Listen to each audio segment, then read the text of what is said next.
Welcome back to Cycle Wisdom, where we empower women to restore natural cycles to improve health and promote fertility. I'm your host, Dr. Monica Minger, and I am so glad you're listening today. On today's episode, we'll be talking about the value of working with a trained expert who can walk with you along your journey with infertility. Someone to take the stress out of navigating the intricacies of the physical and emotional aspects of infertility, and how important it is to have someone to provide personalized insights into your unique needs, help with navigating your menstrual cycle, and address potential diagnostic concerns with timely interventions and support. As always, I want to start today's podcast with a patient story about a woman named Nancy. She came to see me a couple of years ago after working with a local reproductive endocrinology clinic in our area to try and overcome some irregularities with her menstrual cycle after being diagnosed with PCOS. Ultimately, Nancy wanted to be able to get pregnant, but knew that her cycles were very irregular and that she may have a difficult time with achieving pregnancy.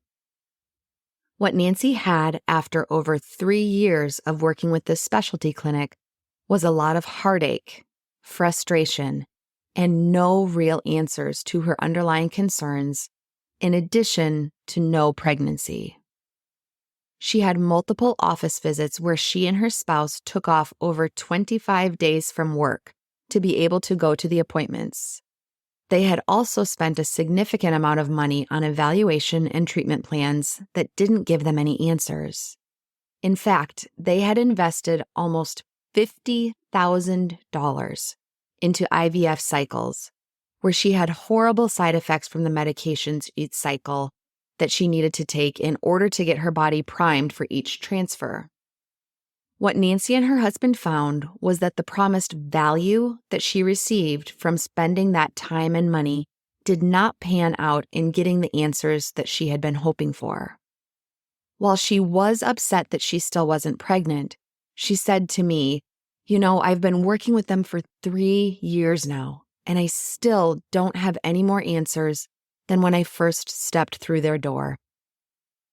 Unfortunately, I hear this all too often, not just from people that are trying to get pregnant, but even from people who go to see their medical providers because they are having concerns with menstrual cycle abnormalities or PMS symptoms or other hormone imbalances. So often they are told, let's just put you on this hormone, or let's just go on this birth control pill, or even worse, your symptoms are normal, or you just have to live with that if you're trying to get pregnant. I have worked with patients who have been told, let's try this procedure, or let's try IUI, or let's try IVF, because really, that's the only way you'll be able to get pregnant. The reality that Nancy found was that you can be led down a path thinking that just because somebody is working in the medical field, that they have the same goals or intentions as you do regarding your treatment plan.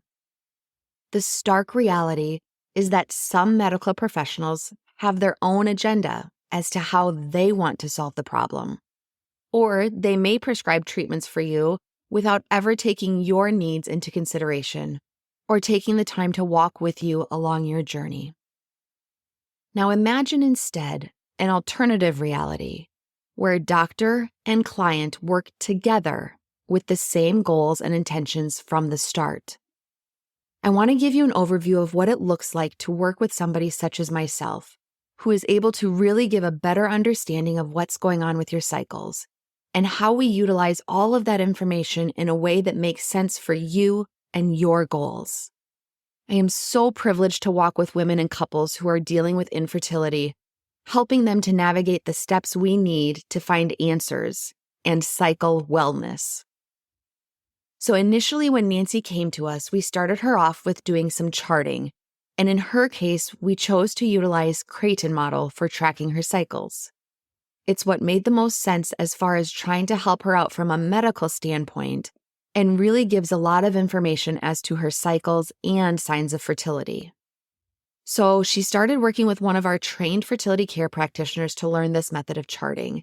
And this really becomes crucial to our evaluation, not only in helping Nancy to understand where she was at in her cycle, but also in giving a way that I was able to review those charts, to identify patterns and understand what else might be going on, to give an indication of what type of testing and treatment plan should be ordered. So once Nancy had a couple of months of her charting, we had another discussion with her about getting some labs done that were timed with her cycle. Now, if you've listened to some of my earlier episodes, you've heard me talk about why it's important to time your lab evaluations properly with where you're at in your menstrual cycle. For example, it's not okay just to say, go do a lab draw any random day. We know that women's hormones change every single day of our cycle. When we're ovulating, when we're having our period, before we ovulate, those numbers are going to be different all the time. And so to be able to interpret lab results without knowing exactly where you're at in your cycle is just not even useful. You know, there are a lot of doctors who still will say, go get a day 21 lab draw done. And the idea is that most women will have ovulated by that point in time. And so they are trying to check a luteal phase lab after you've ovulated. What we know in reality, though, is that many women have not ovulated by day 21, and some women have ovulated well before that. So the levels are obviously going to be very different depending upon how far out from ovulation you are. So it's really important to be charting your cycle so that we can see if and when you're ovulating, and then be able to make an appropriate diagnostic evaluation plan from there. So in Nancy's case, we did a fairly broad lab evaluation. And what that entails is not only looking for certain hormone levels like thyroid, androgen levels, and insulin resistance, but we also ordered a luteal phase series of lab draws.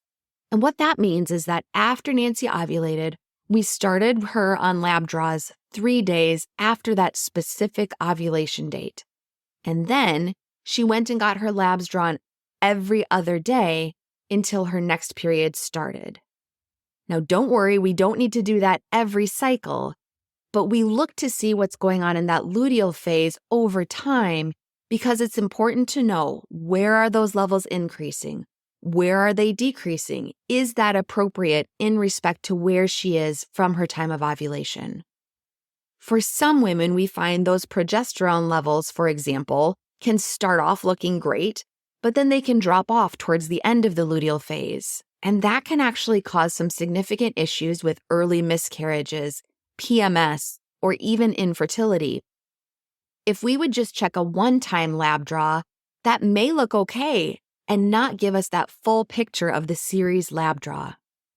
There are other people whose progesterone levels just never really elevate like they should, and some people that have a progesterone level that looks fine throughout, but their estradiol levels may be off.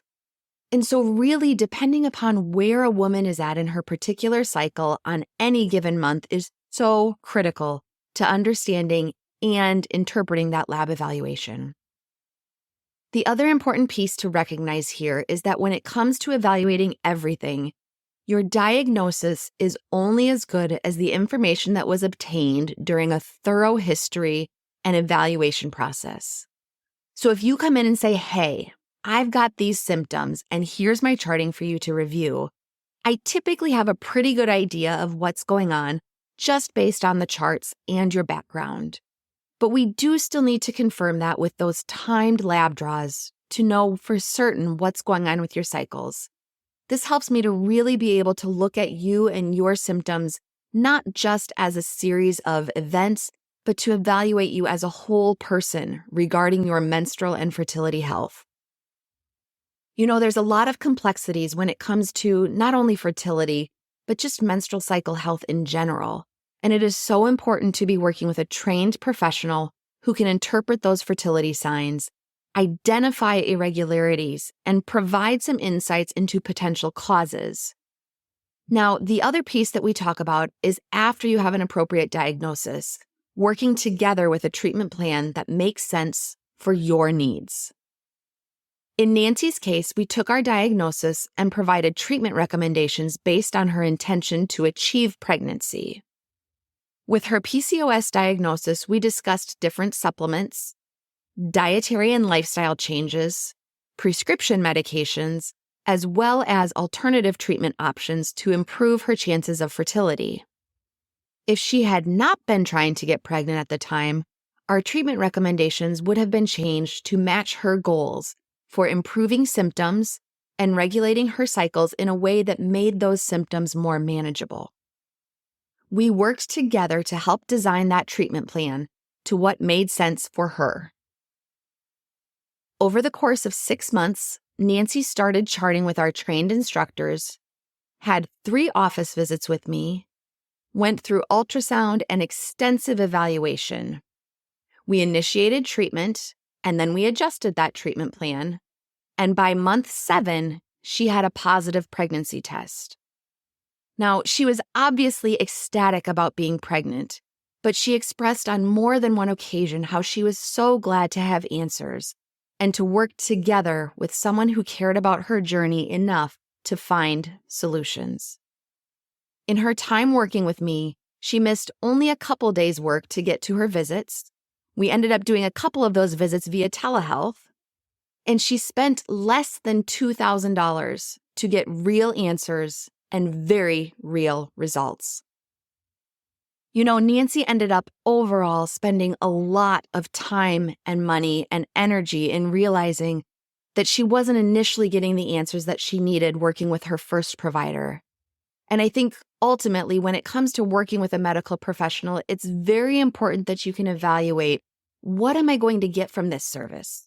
And what is my expected timeline for achieving the results that I'm looking for? Now, I can't always promise a pregnancy, but I can promise to walk with you every step of the way and to be relentless in my search for answers to your menstrual health concerns, to improve your cycle health and promote natural fertility. You know, certainly I have people that come to me and say, oh, but it's so expensive to work with you, to have visits. I can't afford to pay out of pocket. It's expensive to get the lab testing done. It takes a lot of time to learn the system of charting. And I agree, it does take some time. It does take some money. It does take effort. However, the value that you get in being able to finally have answers to your menstrual cycle questions, a deeper understanding of your cycles and of your fertility health is absolutely immeasurable. The ability to take what you learn from working with a trained healthcare professional and being able to apply that not only to your cycles currently, but also going forward in time, saves you in the long run, not only in money, but in time, in effort, and in avoiding the despair of not having answers that you need and deserve. Now, if you're ready to realize the value of working with us, I can't wait to meet you and start walking this journey together. Go to our website, radiantclinic.com, to learn how our care model for natural women's healthcare can benefit you. You can also request an appointment with a fertility educator or myself specifically to learn one of our recommended charting models. From our website, you may also schedule an in-person appointment to see me in the Cedar Rapids area or arrange for a telehealth visit if you live in the state of Iowa. Thank you so much for listening to this episode. Please share this podcast with someone in your life who would benefit from our services. And remember to subscribe for more empowering content. I sincerely appreciate your support, and I look forward to sharing more with you on our next episode of Cycle Wisdom.